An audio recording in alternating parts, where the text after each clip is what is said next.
Cricket কি কেবল একটি খেলা, নাকি এর পেছনে লুকিয়ে থাকে কোনো অদৃশ্য চিত্রনাট্যকার? মাঝে মাঝে এমন কিছু ঘটনা ঘটে যা দেখলে মনে হয় পুরো মহাবিশ্ব বুঝি একই সময়ে একই লজিকের উপর ভিত্তি করে চলছে। আজ আমরা কথা বলবো এমন এক অদ্ভুত ঘটনা নিয়ে, যে একই সাথে ভারত এবং পাকিস্তানে ঘটেছে। দুই দেশ, দুই বড় লিগ, আর একদম একই সময়ে ঘটে যাওয়া এমন এক কাকতালীয় ঘটনা যা দেখে পরিসংখ্যানবিদরাও মাথা চুলকাচ্ছেন। চলুন ফিরে যাই সে বিশেষ মুহূর্তটিতে। একদিকে চলছে বিশ্বের সবচেয়ে ধনী লিগ আইপিএল, অন্যদিকে গতি রোমাঞ্চ নিয়ে পিএসএল। তারিখটা এক, সময়টাও ছিল প্রায় কাছাকাছি, কিন্তু যেটা সবাইকে অবাক করেছে তা হলো রিটায়ার্ড আউট।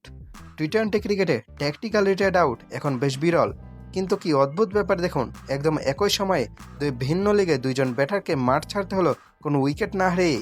তাদের দলের রানও ছিল প্রায় কাছাকাছি। মনে হচ্ছিল যেন পিএসএল আর আইপিএলের একে অপরে কার্বন কপি তৈরি করার প্রতিযোগিতায় নেমেছে। কাকতালীয় ঘটনা কি এখানে শেষ?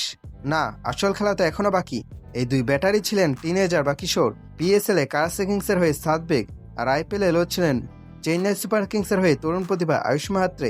দুইজনই উদীয়মান তারকা, দুইজনই দলে বড় ভরসা। কিন্তু দলের প্রয়োজনে রানের গতি বাড়াতে যখন টিম ম্যানেজমেন্ট তাদের মাঠ থেকে ফিরিয়ে নিল, তখন বিশ্ব দেখল এক নতুন যুগের ক্রিকেট। কিন্তু এই টাইমিং একদম একই দিনে, একই সময় দুজন টিনেজার ব্যাটারকে একই পন্থায় আউট ঘোষণা করা, এটা কি স্রেফ ভাগ্য, নাকি ফুটবলের স্ক্রিপ্টে লেখা কোনো পূর্ব পরিকল্পনা? ক্রিকেটে এখন আর আবেগের জায়গা নেই, সবটাই অঙ্ক। সাদবেগ আর আয়ুষ মাহাত্রে দুইজনই হয়তো ভালো খেলছিলেন, কিন্তু পাওয়ার হিটিংয়ের প্রয়োজনে তাদের ড্রেসিং রুমে ডাকা হয়। তবে এই কাকতালীয় ঘটনাটি আমাদের মনে করিয়ে দেয় যে খেলার ধরন দুই লিগে আলাদা হলেও আধুনিক ক্রিকেটের চিন্তাভাবনা আজ একই মোহনায় এসে মিশেছে। সাউথ এশিয়ান ক্রিকেটের দুই প্রান্তে দুই ট্যালেন্ট একই দিনে একই ট্যাকটিক্যাল স্যাক্রিফাইসের শিকার হলেন। ক্রিকেট বিশ্লেষকরা বলছেন এমন কোইন্সিডেন্স 1 লাখে একটাও হওয়া কঠিন।